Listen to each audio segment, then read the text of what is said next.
So guys, welcome to learning bio. स्वागत है आपका लर्निंग बायो में एक नया लेक्चर के साथ। तो आज हम जो डिस्कस करने वाले हैं वो है फिस्यूला हिपेटिका के बारे में। तो चलिए वीडियो स्टार्ट करते हैं।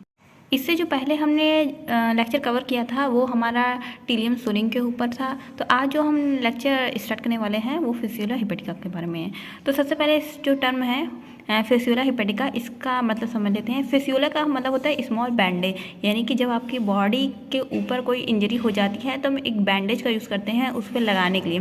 तो ये जो फिस्यूला है उससे ही लिया गया है, क्योंकि जो फिस्यूला होता है वो कुछ उसी तरह सिमिलर होता है, यानी देखने में। अगर हम इसकी मॉर्फोलॉजी की बात करें, हिपेटिका जो टर्म होता है बहुत ही फेमिलियर टर्म है सभी के लिए। जो हिपेटिका है वो लीवर से रिलेटेड होता है। जहाँ भी हिपेटिका की बात होती है हम समझ जाते हैं कि लीवर की बात हो रही है। अब फिस्यूला हिपेटिका को द शिप लीवर फ्लूक क्यों कहते हैं? जाहिर सी बात है, हो सकता है ये शिप के अंदर हो रही हो एंड शिप के लीवर में हो रही हो, तो इसलिए से द शिप लीवर फ्लूक कहते हैं। अब हम बात करेंगे इनके इंट्रोडक्शन के बारे में। जो क्लास ट्रिमेटोडा होता है वो मोस्टली पैरासाइट होता है, यानी कि जो उसमें ऑर्गेनिज्म पाए जाएंगे वो पैरासिटिक फॉर्म में होंगे या पैरासिटिक बिहेवियर के होंगे, ठीक है। एंड जिन्हें हम कॉमनली फ्लैटवर्म या फ्लूक के नाम से भी जानते हैं। फिस्यूला गैग्नेटा एक कॉमन स्पीसीज़ है जो इंडिया में मोस्टली देखने को मिलता है। थॉमस ने इन 1883 में जो कंप्लीट वर्क किया था लाइफ हिस्ट्री ऑफ हिपेटिका के बारे में, यानी कि फिस्यूला हिपेटिका में जो भी हो रहा है, क्यों हो रहा है, किस कारण हो रहा है, उन सब की स्टडी, यानी कि इनकी पूरी लाइफ हिस्ट्री के बारे में स्टडी थॉमस ने किया था।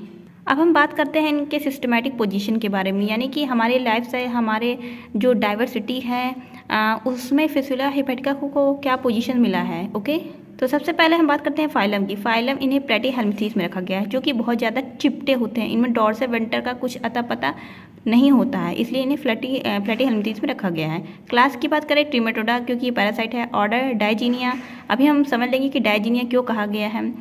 फैमिली जो है फिस्यूलाइडी से है and genus Fasciola and species hepatica, जैसे कि हम नॉर्मल जानते हैं कि जीनस स्पीसी हम कंबाइन ही करके पढ़ते हैं फिस्यूला हिपेटिका। फिस्यूला जो हिपेटिका है वो पैरासाइट है, ये तो हमें पता चल गया है। एंड हमने ये भी पता कर लिया वो शिप के लीवर में पाया जाता है। अब लीवर कहाँ पाया जाता है? लीवर एक ऑर्गन है जो कहाँ पाया जाता है? बॉडी के अंदर पाया जाता है। इसीलिए हम कॉमनली अपना माइंड लगा सकते हैं कि ये एक इंडो पैरासाइट है, ठीक है, जो अपना लाइफ साइकिल 2 होस्ट में पूरा करता है। जो फिस्यूला हिपेटिका है वो अपना लाइफ साइकिल 2 होस्ट में कंप्लीट करता है, इसलिए इन्हें डायजेनेटिक कहते हैं। एंड साथ ही साथ ये बाइल में भी पाए जाते हैं, यानी शिप के लीवर में तो पाए जाते हैं, साथ ही साथ इनके बाइल में भी पाए जाते हैं। ओके, हिपेटिका का जो प्राइमरी होस्ट है वो है शिप, यानी कि इनका जो पहला शिकार होता है वो शिप ही बनता है, शिप के लीवर में एंड शिप के बाइल में।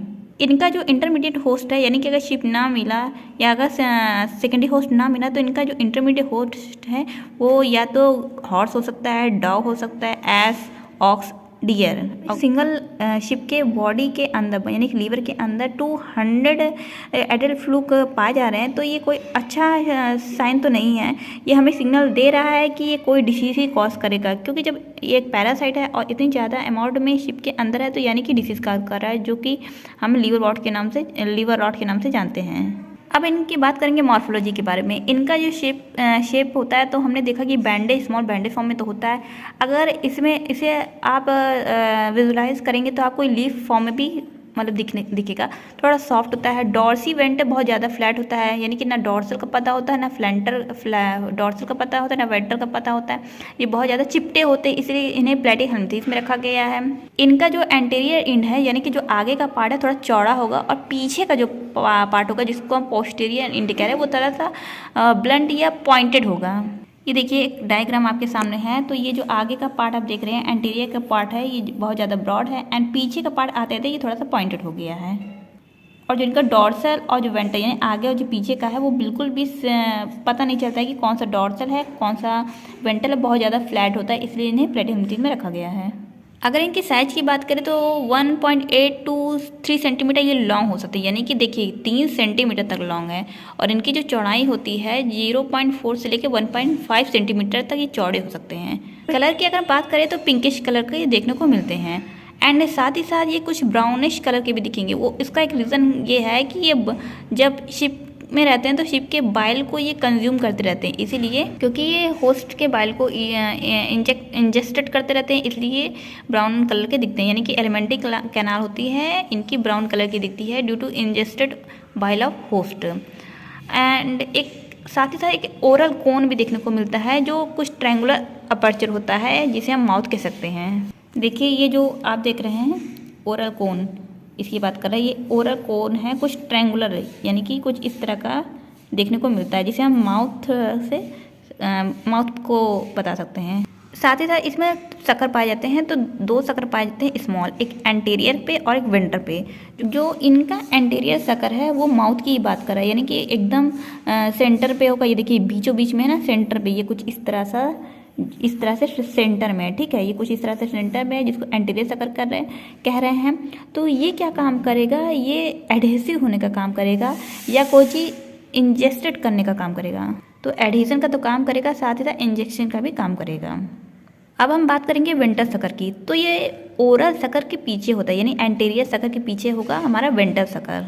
ये देखिए हमारा एंटीरियर शक्कर था, ये वाला एंटीरियर शक्कर के पीछे और मिड वेंटर पे, ये वाला पार्ट हमारा वेंटर है, ठीक है, और इसके पीछे वाला डॉर्सल है।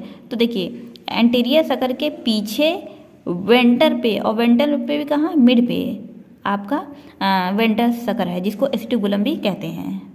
साथ ही साथ इसमें स्केल भी पाए जाते हैं। स्केल का काम क्या होता है, ठीक है, तो जो स्केल होता है हमारा वो एक एंकर का काम करता है, यानी कि होस्ट के बाइल से अटैच करने का काम करता है एंड बॉडी को प्रोटेक्ट करता है एंड लोकोमोशन में भी हेल्प करता है स्केल।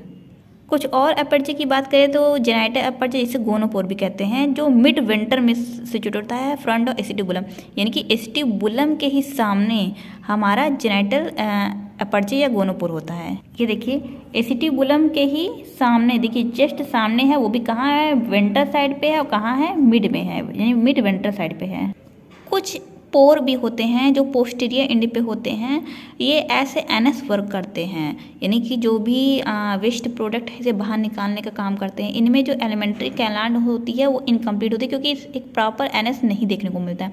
ब्लड वेस्कुलर सिस्टम भी इसमें एब्सेंट होता है। फीडिंग एंड माइग्रेशन की बात करें तो माइग्रेशन जो है वो फीडिंग के कारण होता है। वो कैसे कि ये जो है फ्लूक शिप के बॉडी में एक ही जगह रहते हैं, बट जब इन्हें भूख लगती है तब अपनी भूख को मिटाने के लिए ये बॉडी में मूव करते हैं, बायोडक्ट के पास जाएंगे, कैपिलरी के पास जाएंगे, उन्हें फीड करेंगे। तो ज़रूरी नहीं कि कैपिलरी या बायोडक्ट इनके पास ही रखा हो सकता है वो कुछ डिस्टेंस पे हो, तो फ्लूक को वहाँ तक जाना पड़ेगा ताकि ये बाइल को खा सके, कैपिलरी को फीड कर सके। तो इसके लिए इन्हें माइग्रेशन तो करना ही पड़ेगा, वरना ये एक जगह बैठे ही रहेंगे। तो इसलिए इनका फीडिंग और माइग्रेशन एक दूसरे से कनेक्ट है, यानी कि माइग्रेशन तभी होगा जब फीडिंग की जरूरत होगी। डाइजेशन इसमें जो होता है वो एक्स्ट्रा सेलुलर होता है, जो भी डाइजेस्टेड फूड या अमाइनो एसिड को ये इंटेगमेंट के थ्रू भी लेते हैं। साथ ही साथ इनमें जो रिजर्व फूड मटेरियल होता है वो ग्लाइकोजन एंड फैट के फॉर्म में होता है। अब डाइजेशन तो कर रहे हैं, लेकिन एक्सक्रीटिव प्रोडक्ट जो वेस्ट प्रोडक्ट के रूप में ये क्या आउट कर रहे हैं वो है fatty acid, CO2, ammonia. And साथ ही साथ ये जो वेस्ट मटेरियल होते हैं वो डिफ्यूज़ करते हैं, माउथ के थ्रू भी डिफ्यूज़ कर सकते हैं, एंड साथ ही साथ जनरल बॉडी से भी डिफ्यूज़ कर सकते हैं। जनरल बॉडी सरफेस से क्या डिफ्यूज़ कर सकते हैं, mostly monosaccharide, sugar like glucose and fructose. Respiration की बात करें तो इसमें जो रेस्पिरेशन होता है वो एनारोबिक रेस्पिरेशन होता है, यानी कि ऑक्सीजन के एब्सेंट में होता है। अगर स्पेशली जो इसमें एक अगर हम पढ़ना चाहें जो हमें कहीं MCQ में या PYQ में पूछ सकता है वो है प्रोटीन एफ्रेडिया, मोस्ट इंपॉर्टेंट। इसमें अगर एक्सक्रेशन की बात करें तो जो एक्सक्रेशन के लिए जो आर्गन स्पेशल है वो है प्रोटीन एफ्रेडिया। तो प्रोटीन एफ्रेडिया एक्सक्रेशन तो कराता है, साथ ही ऑस्मो रेगुलेशन करता है प्रोटीन। ठीक है, अब हम बात करेंगे इनके रिप्रोडक्टिव सिस्टम के बारे में। तो सबसे पहले इनके बारे में थोड़ा सा जान लेते हैं कि हर्माफ्रोडाइट होते हैं। हर्माफ्रोडाइट का मतलब होता है कि मेल और फीमेल एक ही में होते हैं। साथ ही साथ जो इनके मेल में जेनेटिक होते हैं एंड ये फीमेल में जेनेटिक होता है वो एक ही चैम्बर में ओपन होता है, जिसे जेनाइटल आर्टरियम बोलते हैं। जो जेनाइटल आर्टरियम होता है वो बॉडी के एंटीरियर साइड में सिचुएटेड होता है, लेकिन जो ओपन होता है वो आपका एस्टेरियर के थ्रू होता है, वो भी जेनाइटल अपर्चर गोनोपोर में। यानी कि जो अभी हमने एसिटिबुलम के आगे जेनाइटल अपर्चर देखा था, गोनोपोर देखा था, वहाँ पे ओपन होता है बाहर की तरफ। अब बात करेंगे इनकी लाइफ साइकिल एंड डेवलपमेंट के बारे में। तो अगर देखिए ये सबसे पहले तो डायजेनेटिक है, यानी कि इनकी जो लाइफ साइकिल है वो 2 होस्ट में कंप्लीट होती है। जो प्राइमरी होस्ट होते हैं वो तो शिप होते हैं, और जो इंटरमीडिएट होस्ट होता है वो स्नेल होता है। जो प्राइमरी होस्ट शिप होते हैं उसमें एडल्ट जो फ्लूक रहते हैं, एंड इंटरमीडिएट जो होस्ट होता है स्नेल, उसमें बहुत टाइप के लार्वा स्टेज देखने को मिलते हैं। यानी कि अगर एक प्रॉपर हमें एडल्ट फ्लूक देखने को मिल रहा है, फिस्टुला हेपेटिका एक अच्छे फॉर्म में देखने को मिल रहा है, तो वो शिप में रहेंगे। बट अगर उनका यानी फिस्टुला हेपेटिका के हमें लार्वा स्टेज देखने को मिल रहे हैं, तो वो स्नेल के अंदर होगा, क्योंकि इसी के थ्रू ही आगे डिसीज़ फैलेगा। यानी कि फिस्टुला हेपेटिका जो लार्वा है वो उसका लार्वा आगे जाएगा और डिसीज़ काज करेगा, तो ये स्नेल के थ्रू ही होगा। एंड अगर लार्वा की बात करें तो उसमें एक लार्वा नहीं पाए जाते हैं। मैक्सिमम हम देखें तो उसमें 5 लार्वा देखने को मिलता है, जो कि काफ़ी बड़ी बात है। कॉपुलेशन की बात करें तो ये सेल्फ फर्टिलाइजेशन तो बहुत रेयर करते हैं, क्रॉस फर्टिलाइजेशन इनमें देखने को ज़्यादा मिलता है। एंड जो कॉपुलेशन जो होता है वो बायोडक्ट में होता है, यानी होस्ट के बायोडक्ट में होता है। फर्टिलाइजेशन इंटरनल ही होता है इसमें। अब बात करते हैं इनके लार्वा स्टेज की। तो देखिए कौन कौन से लार्वा पाते हैं। इनमें होता है miracidium larva, sporocyst larva, redia larva, cercaria larva and metacercaria larva. Most important जो पॉइंट वो ये है इसमें लार्वा में कि सबसे पहले तो आपको ये पता होना चाहिए कि फिस्टुला हेपेटिका में सबसे लार्ज नंबर यानी कि ज़्यादा नंबर लार्वा के देखने को मिलते हैं। साथ ही साथ आपको सीक्वेंस याद होना चाहिए लार्वा की। पहले मेरासिडियम लार्वा आता है, फिर स्पोरोसिस्ट लार्वा आता है, फिर रेडिया लार्वा आता है, सर्केरिया, फिर मेटा सर्केरिया। आपको सीक्वेंस बहुत ही ज़्यादा याद होना चाहिए, क्योंकि एग्ज़ाम के पॉइंट ऑफ व्यू से बहुत ज़्यादा इंपॉर्टेंट है। एंड जो लार्वा स्टेज है वो हम किसी और लेक्चर में कवर करेंगे, क्योंकि बहुत ही अच्छा एक स्टडी मटेरियल है लार्वा के बारे में, तो इसे हम किसी और लेक्चर में कवर करेंगे। हम उसमें और भी ऑर्गेनिज्म के लार्वा स्टेज के बारे में पढ़ेंगे।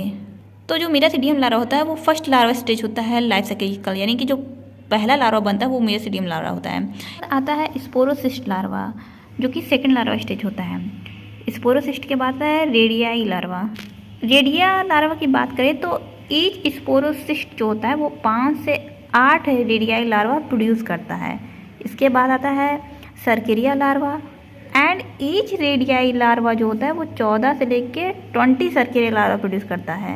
एंड लास्ट में हमारा आता है metacercaria larva. And end में हम एक बार फिर से फिस्टुला हेपेटिका का स्ट्रक्चर देख लेते हैं। तो ये है इसका एक फिस्टुला हेपेटिका का स्ट्रक्चर, जो कि बैंडेज शेप में होता है या लीफ शेप में होता है। आगे का जो एंटीरियर पार्ट होता है वो बहुत ही ज़्यादा ब्रॉड होता है। पीछे का पोस्टीरियर जो इंड होता है बहुत ही ज़्यादा ब्लंट होता है। डॉर्सल जो वेंटर होते हैं ये फ्लैट होते हैं, ठीक है। एंड साथ ही 3 सेंटीमीटर तक ये इनकी लंबाई होती है। और अगर चौड़ाई की बात करें इनकी तो ये आपका 1.5 सेंटीमीटर तक होते हैं। आगे का जो पार्ट होता है जिसको ओरल कोन होता है, जो आगे का पार्ट होता है वो कुछ ट्रायंगुलर शेप होता है, वो माउथ होता है, ठीक है। और आपका विंटर साइड पे ही आपका मिड विंटर पोजीशन पे एसिटिबुलम होता है, जिसको हम पोस्टीरियर सगर कहते हैं। एंड माउथ के साइड पे आपका एंटीरियर सगर होता है, ठीक है। एंड उसके बाद एसिटिबुलम के ही आगे, ठीक है, जस्ट आगे वो भी मिड पे वेंटर साइड पे ही गोनोपोर होता है। एंड इसके बाद एंड में एक पोर होता है जो एक्सक्रीशन करने में हेल्प करता है।